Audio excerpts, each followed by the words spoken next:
I'm bald. So here's the thing. I'm 53, and so racism is generational, meaning that racism has changed over the years from what it used to be in the 60s and the 70s, even in the 80s. Racism these days is more subtle. My concern, my fear, I have a 30-year-old son and a 24-year-old daughter. My concern for them is that this generation is angry, but this generation isn't getting together to collectively do something about the issue. So while my generation was about the awareness, you have to be aware, you have to go out there, you have to create the movement. We would sit in, sit out, stand up, stand out. This generation is like, well, I really don't need to do that because I can sit anywhere I want to. I can live anywhere I want to. I can go anywhere that I want to.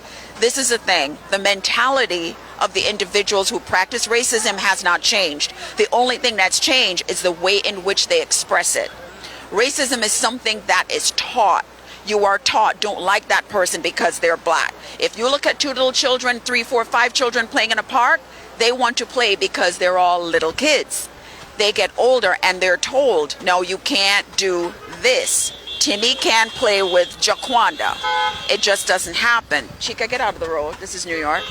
So the issue is that this generation needs to recognize, even though you think you can live anywhere, you try moving into an all-white neighborhood where they really don't want you, the cross will come. They will still burn it. So it's not that we can truly live anywhere we want to. It's just that we have more areas that we can live. The reason that we're not as dedicated as a group to fighting the issue of racism is because before we were all subjected to live in one location, in one area. We supported each other in our black businesses. That's why you had black millionaires. What do we do now? We give other people our money. If all black people stopped going to the movie theater, guess what? None of those movies that are hits would be hits. Why? Because ain't nobody go to the movies like black folks. We spend our money, but we don't go to see our movies. We go to see other people's movies. And so they say, since nobody goes to see black movies, then they go, we're not going to make any black movies. Back in the day when you could only go to the all-Negro theater, guess what? Everybody went. Everybody supported it. Now that we have choices, we've left our people behind. So my recommendation, my suggestion, my commitment, my prayer, my hope for your generation is love what you're doing, but you got to recognize that the power is in the numbers. The power is in doing it together. The power is in being a collective, cohesive unit, which we're not. Other races recognize that about us, and so from even a financial perspective of how we spend money, that's where the racism comes into play. They won't go into our stores, but they want our money.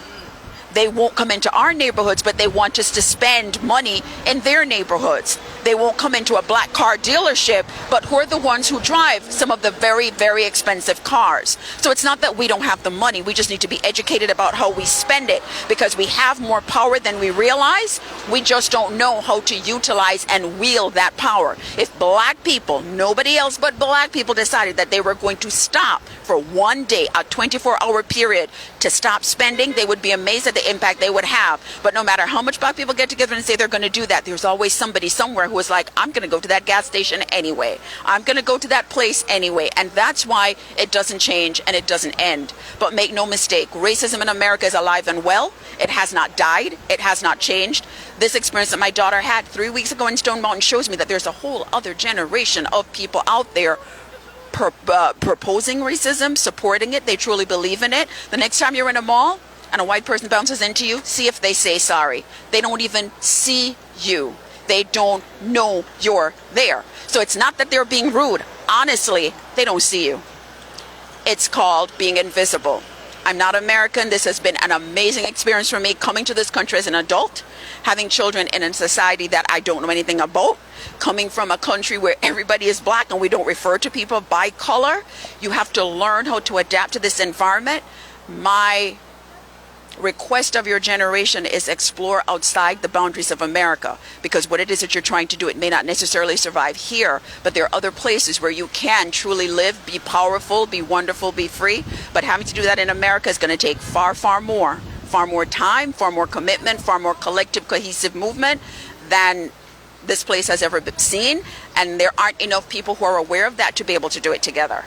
But understand this, racism has not died and will never die if you know the history of America.